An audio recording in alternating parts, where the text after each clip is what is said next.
Enzo Recto, kalaban ang katiwalian at kasinungalingan, kakampi sa katotohanan at kabutihan. So ngayon, ang isa pang mangyayari na binalita, mga kabunyog, ang isa pang mangyayari, ang Senado, iimbestigahan na rin. Iimbestigahan na rin ang nangyaring raid. Pero, ang iimbestigahan ng Senado, hindi naman dahil sa tingin ng Senado, mali yung pag-raid. Hindi. Hindi naman yon.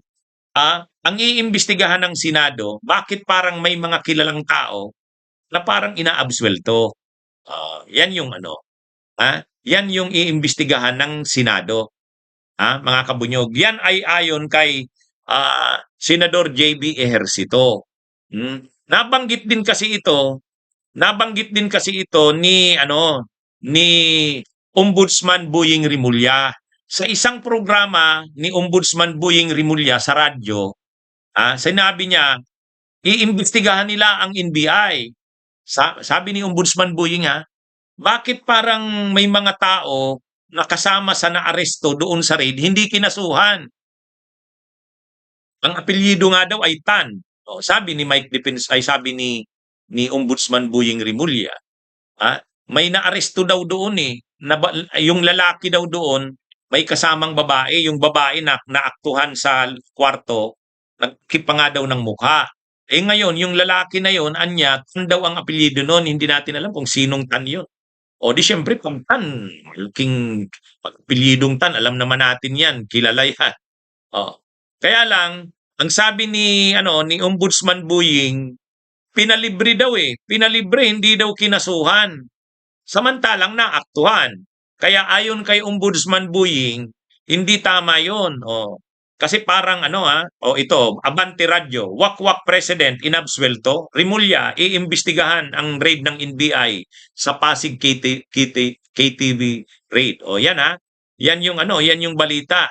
Tapos yung yung Senado, nagdeklara na rin si JB Ejercito, iimbestigahan din daw nila ang Senado. Bakit iimbestigahan nila? Hindi, iimbestigahan ng Senado yung raid. Bakit? Kasi yan mga kabunyog, ayon kay JB Ejercito, may balita sila na may mga pinalibre, may mga inaresto. Ito, Ejercito seeks probe into double standard in NBI operation. Kumbaga hinihiling ni JB Ejercito na imbestigahan ang nangyaring raid ng NBI kasi parang may double standard. Bakit may double standard umano? Dahil nga may may nahuli daw sa akto na mga negosyante, hindi naman daw kinasuhan. So parang sabi ni JB Ejercito, imbestigahan ng NBI diyan. Bakit parang may double standard? Dapat sino man ang mahuli diyan, mayaman man o mahirap, kasuhan. Actually nasabi na nga yan nasabi natin yan ni Ombudsman Boying Rimulya.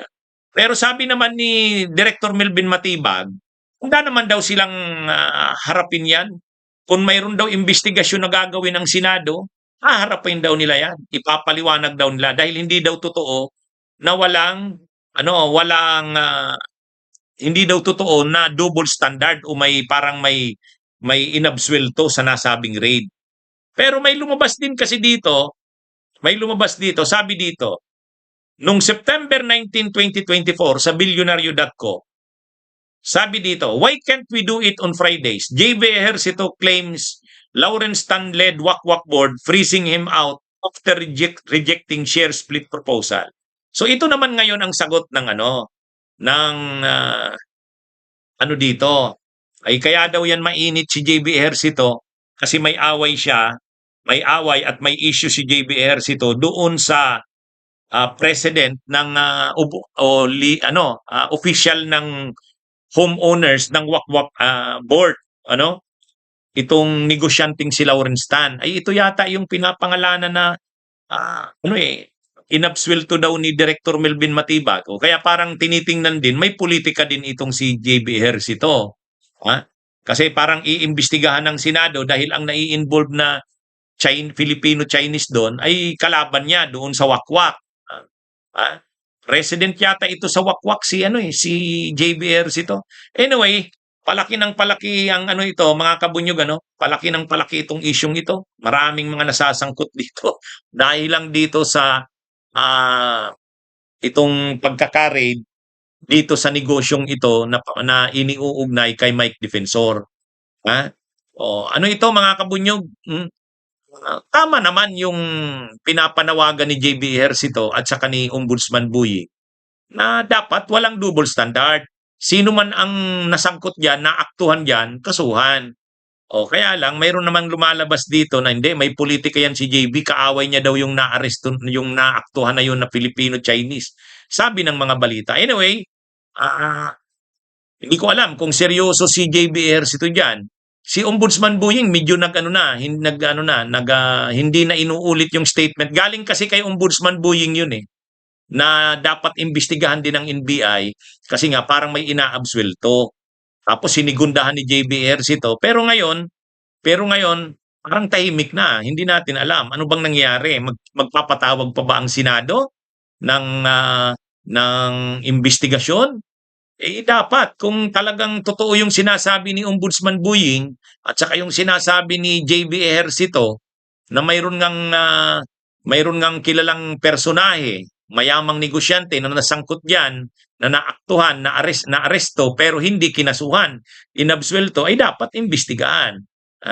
Pero sabi naman ni Director Melvin Matibag, walang ganung nangyari. At handa daw silang sagutin yung ganyang mga issue. Anyway, mga kabunyog, mga kababayan, alamin natin sa susunod na mga araw kung ano nga bang nangyari dito. Kung totoo ba yung sinabi ni Ombudsman Buying na mayroon ngang double standard ang NBI? Kasi sabi naman ng NBI, wala daw.